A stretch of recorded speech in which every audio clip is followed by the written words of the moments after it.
മക്കളെക്കുറിച്ച് ആലോചിച്ച് ദുഃഖിക്കുന്നവരാണോ? പ്രത്യേകിച്ച് ആൺകുട്ടികളെക്കുറിച്ച്.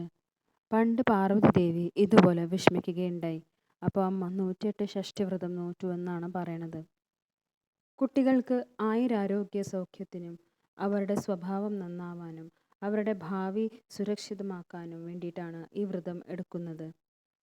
മക്കൾക്ക് വേണ്ടി അച്ഛനമ്മമാർ എടുക്കുന്ന വ്രതമാണ് ഷഷ്ഠിവ്രതം.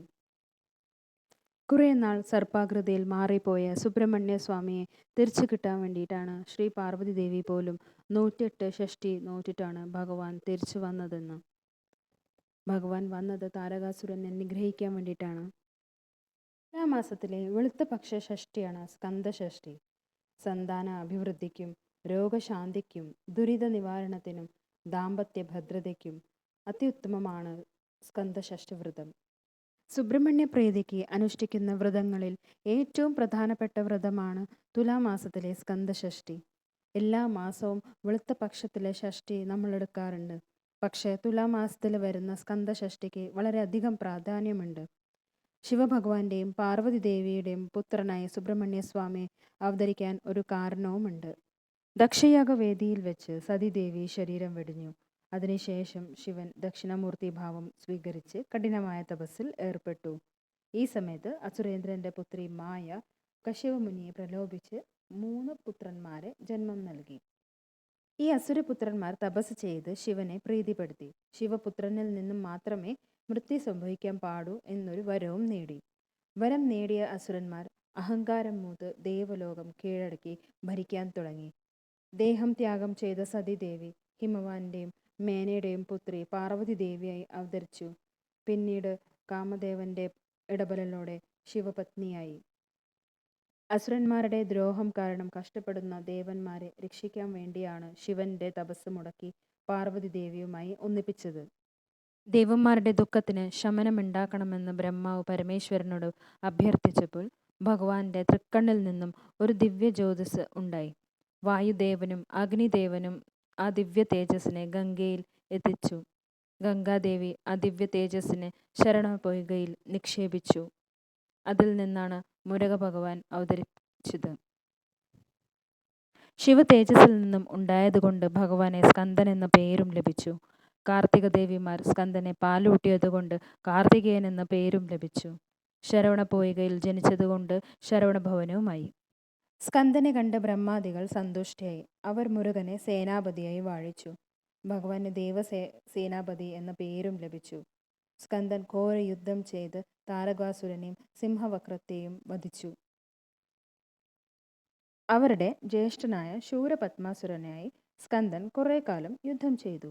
മായാവിയായ ശൂരപത്മാസുരൻ തന്റെ മായ കൊണ്ട് സ്കന്ദനെ മറച്ചു. ഇത് കണ്ട് ദേവന്മാരും പാർവതി ദേവിയും വളരെയധികം വിഷമിച്ചു. അവർ കഠിനമായ വ്രതനിഷ്ഠയിലൂടെ വ്രതം അനുഷ്ഠിച്ചു.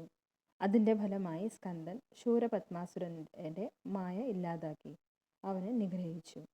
അങ്ങനെയാണ് തുലാമാസത്തിലെ ഷഷ്ഠിവ്രതത്തിന് ഇത്രയും പ്രാധാന്യം ലഭിച്ചത്. ഈ വർഷം സ്കന്ദഷഷ്ഠി വരുന്നത് ഒക്ടോബർ 27, 2025 തുലാമാസത്തിലെ ഷഷ്ഠിയാണ് സ്കന്ദഷഷ്ഠിയായി ആചരിക്കുന്നത്. 6 ഷഷ്ഠി എടുക്കുന്നതിന് തുല്യമാണ് ഒരു സ്കന്ദഷഷ്ഠി എടുക്കുന്നത്. പഞ്ചമി ദിവസം ഉപവാസം അനുഷ്ഠിച്ച് ഷഷ്ഠി ദിവസം രാവിലെ ആ വ്രതം മുറിച്ച് സുബ്രഹ്മണ്യ സ്വാമി ക്ഷേത്രത്തിൽ പോയി ദർശനം നടത്തി ഉച്ചയ്ക്ക് അവിടുന്ന് കിട്ടുന്ന പ്രസാദം കഴിക്കാം. ഈ വ്രതം അനുഷ്ഠിച്ചാൽ ഷഷ്ഠി ദേവിയുടെ അനുഗ്രഹവും ഉണ്ടാവും. കൂടാതെ ബുദ്ധിയുടെയും ശക്തിയുടെയും ദേവനായിട്ടുള്ള ഭഗവാന്റെ അനുഗ്രഹവും ഉണ്ടാവും. ആരാണ് ഷഷ്ഠി ദേവി? സുബ്രഹ്മണ്യ സ്വാമിയുടെ പത്നിയായ ദേവസേനാമ്മയാണ് ഷഷ്ഠി ദേവി. ഷഷ്ഠിയെ നോക്ക സരവണ ഭവന ശിഷ്ടർക്കുദം സെങ്കതിർവേലും പാദമിരണ്ടിൽ കൺമണി ചതങ്കി ഗീതം പാട കിങ്കിണിയാട്. ഷഷ്ഠിയെ നോക്ക സരവണ ഭവന ശിഷ്ടർക്കുദവും സെങ്കതിർവേലും പാദമിരണ്ടിൽ കൺമണി ചതങ്കി ഗീതം പാട കിങ്കിണിയാട്. ഷഷ്ഠിവ്രതം എടുത്ത് സ്കന്ദനെ പ്രാർത്ഥിച്ചാൽ എല്ലാ ദുഃഖങ്ങളും ഭഗവാൻ നീക്കും. ഏതൊരു വിഷയത്തിൻ്റെ തടസ്സങ്ങളും നീങ്ങും. ഭാഗ്യം തെളിയാനും ഷഷ്ഠിവ്രതം അനുഷ്ഠിക്കാം. ഇതുവരെ ഷഷ്ടിവ്രതം എടുത്തിട്ടില്ലെങ്കിൽ 6 ദിവസം ഷഷ്ടിവ്രതം അനുഷ്ഠിക്കണം. ഈ പ്രാവശ്യം മഹാസ്കന്ദ ഷഷ്ടിവ്രതം വരുന്നത് ഒക്ടോബർ 27-നാണ്. 6 ദിവസത്തെ ഷഷ്ടി അനുഷ്ഠിക്കുന്നവർ ഒക്ടോബർ 22 മുതൽ വ്രതം എടുക്കണം. 7-ാമത്തെ ദിവസം ഭഗവാന്റെ തിരുകല്യാണമാണ്. തിരുകല്യാണം കൂടി കഴിഞ്ഞിട്ടാണ് ഷഷ്ടിവ്രതം അവസാനിപ്പിക്കേണ്ടത്. ഒരു ദിവസത്തെ ഷഷ്ടിവ്രതം എടുക്കുകയാണെങ്കിൽ പഞ്ചമി ദിവസം ഉച്ചയ്ക്ക് ഒരു നേരം മാത്രം അരിയാഹാരം കഴിക്കുക. സന്ധ്യയ്ക്ക് ശേഷം വേറെ അരിയാഹാരമൊന്നും കഴിക്കാൻ പാടില്ല. ഫ്രൂട്ട്സ് കഴിക്കാം. ഷഷ്ടി ദിവസം രാവിലെ കുളിച്ച് വീട്ടിൽ നിലവിളക്ക് കൊളുത്തി നമുക്ക് അറിയാവുന്ന ഭഗവാന്റെ നാമങ്ങൾ ചൊല്ലാം. ഇനി 6 ദിവസത്തെ വ്രതം അനുഷ്ഠിക്കുന്നവർ അവരവരുടെ ആരോഗ്യത്തിൻ്റെ നില അനുസരിച്ചിട്ട് വേണം അനുഷ്ഠിക്കാൻ. ഒരു നേരം അരി ആഹാരം കഴിക്കുക, ബാക്കി 2 നേരം ഫ്രൂട്ട്സ് കഴിക്കുക, ധാരാളം വെള്ളം കുടിക്കുക, നോൺ വെജ് ഒക്കെ ഒഴിവാക്കുക, ബ്രഹ്മചര്യം പാലിക്കുക.